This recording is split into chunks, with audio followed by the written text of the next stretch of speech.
Can't wait for this one. Number 10, Georgia, 3.5-point favorites against Auburn. The over-under I have is 11.3 Auburn points. Very specific.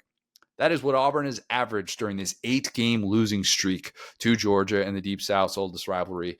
Have not exceeded 20 points during that losing streak. Yuck. Hugh Freeze is actually the only coach that Auburn has had during that losing streak to hit 15 points. And I can say only coach during that streak because when you've had 3 different coaches during that losing streak, these are the types of things you can reference. It was the 2023 game at Jordan-Hare wherein Brock Bowers reminded us he is the best tight end in the history of this sport.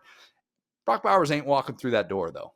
And that's a little bit tough to stomach if you're a Georgia fan. The question is if vintage Jordan-Hare magic is walking through that door. It has not produced a win against Georgia or Alabama in the 2020s. In fact, Auburn's only Jordan-Hare win against a top 10 team in the 2020s was the 2021 Ole Miss game when Matt Corral got hurt. They were probably still going to win that game even if he stayed healthy. They were doing really well against him early on, but you get what I'm saying. Diego Pavia has more wins at Jordan-Hare than Jordan-Hare has magical wins against top 10 teams in the 2020s. Yeah. That's It's tough. getting sad, man. Growing up in Auburn, I think that's probably the biggest slide in the SEC because, some of the teams have been up and down or whatever. But growing up, Auburn was just such a tough out, such a sound team. Even under Gus, Gus's defenses are so underrated too over the years where they just had these Kevin Steele's defenses. Yeah. Yeah, right. Facts. And but point being, they were just known to be just a sound team that blocked well, that tackled well, and it's all that has gone out the window, and they've almost kind of become a finesse team, which is just weird to see. Well, post Gus Malzahn era at Jordan-Hare, Auburn's record against power conference teams is 5-13. 5-13. Yeah, Jordan-Hare magic, rough, man. I hate that. It's no longer this inevitable thing. 2010s, inevitable. Bank on it. It's going to show up several times over the course of the year.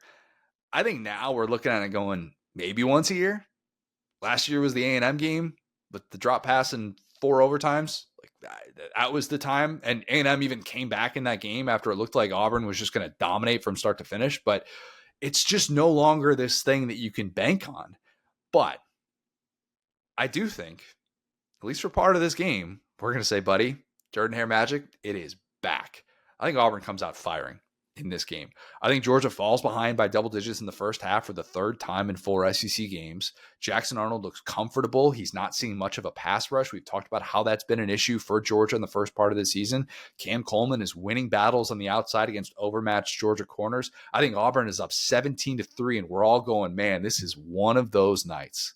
Wow. How do you like this? But Georgia, it's already had to come back and kind of not panic in these games where then they've fallen behind early. I think there's no panic from Gunnar Stockton and that Georgia offense, who looks like it has kind of found something with Chauncey Bowens, who has emerged as essentially the go-to back. He's averaged 15 scrimmage touches in their first 3 SEC games. And I think they have found wow, we might actually have a true ground game identity that we can lean on. They start going tempo in the second half. The bad version of Jackson Arnold shows up at a costly time with a couple of errant throws that are picked off. Georgia wins a wild game, 27-24. It's interesting that you started this talking about Brock Bowers. Now he's not walking through this door because one of the points I was going to make about this game is man, they're hiding Oscar Delp, huh? You saw that play against Kentucky, right?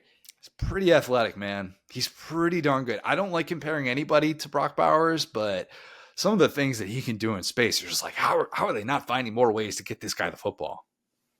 Yeah, and it's, again, same here. I'm not comparing those two players, but I can't believe I'm sitting here looking at Georgia going, their offense has actually been, better than I expected this year. They're good. They just need to target the tight end more. That is, the most insane thing to say about a Mike Bobo offense. And, again, I'm sure Georgia fans would go, oh, well, what do you, you are never going to be happy. And I get that because that was a lot of my criticism over the first couple of years of Bobo is they're taking these tight end screens. They're taking this easy stuff over the middle. They need to get outside. And that's what this offense has been, more the outside stuff. And at least kind of the checkdowns have gone to the running backs more. And so point being, I actually just want to shout out Oscar Delp. And it feels like we've been kind of waiting to see this guy for years. We saw it against Kentucky. He has 4 catches on the year. Like I said, he's a fifth in receptions, and there's kind of a tier break between the 4 receivers and him. So I would say look for Oscar Delp to kind of actually have that game on the road at Jordan Hare, because you can kind of find those, and especially if Auburn goes on this run that you're talking about to stabilize things. I think they showed a little bit of like what he can be in that Kentucky game with his single catch, for a ton of yards. So, but yeah, that being said, it's just hard. I'm right there with you, man. I know I've said this before, but I thought when Hugh Freeze was hired, the last thing I was going to be able to say is this team was boring.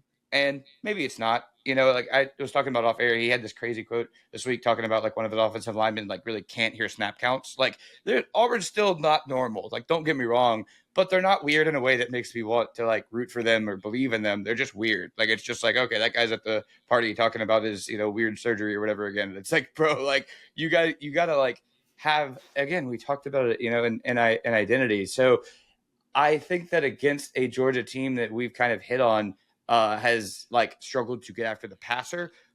Auburn, buddy, I mean, they're just giving out sacks. I think Nobody's allowed more in the country than Auburn this year, and Jackson Arnold a big part of that. The protection has not been particularly good, but like if you're going to get after a quarterback, would have thought Cutter Boley would have been a guy. Jackson Arnold, like you've got 2 prime opportunities, albeit in a hostile atmosphere, to be able to do that. Yeah, and we said this last week about Cutter Bully, and I was almost like, don't even take it seriously when they have a big sack number. And if you look at like I believe they only had 1 sack last week, right? They had 2. I think they had 2, but there was it was essentially 1 in the first 3 quarters while it was kind of competitive.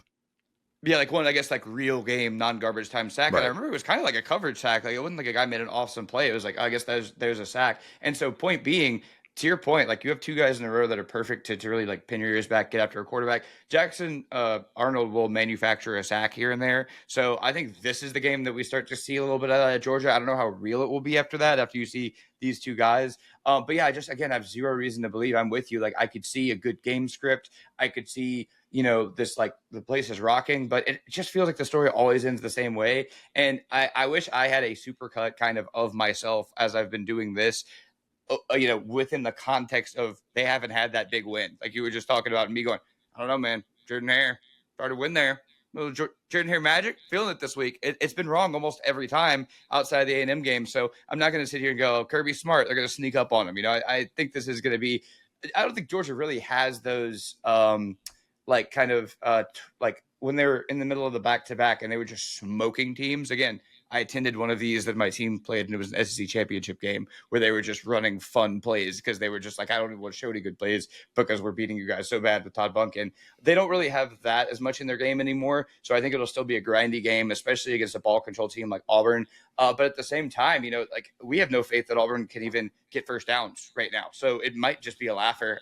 So I think either way, either Auburn could start hot and Georgia could come back, or Georgia could just be hot throughout. But it's really hard for me to see this one. Yeah, it's I think if you're Hugh Freeze, it's awfully tempting to look at the potential mismatch you have with your wide receivers and against the Georgia secondary that struggled against Tennessee. Chris Brazzell was getting his in that game. And if you think you could do that with Cam Coleman, you're telling Jackson Arnold, look, they're struggling to have a pass rush. You need to cut it loose. You need to be able to attack downfield. We need chunk plays against this team. We're not going to assume that we're going to be able to have all these methodical drives, that last 60 minutes. Like we're going to need to be able to hit on some of these home run plays. And that's going to be a really interesting thing to kind of dissect, because we always criticize Hugh Freeze forgetting about his running backs in key moments. And he might think, there are opportunities to be had in the passing game, chunk plays here, there. And he's right. Like those opportunities are there. In my opinion, if you're Auburn, you still need to be able to lean on those backs. You still need to understand that if Jackson Arnold is ending this game with like 15 rushing attempts and he's running for his life too much of the time, then you're probably not playing to your strengths as much as you should be.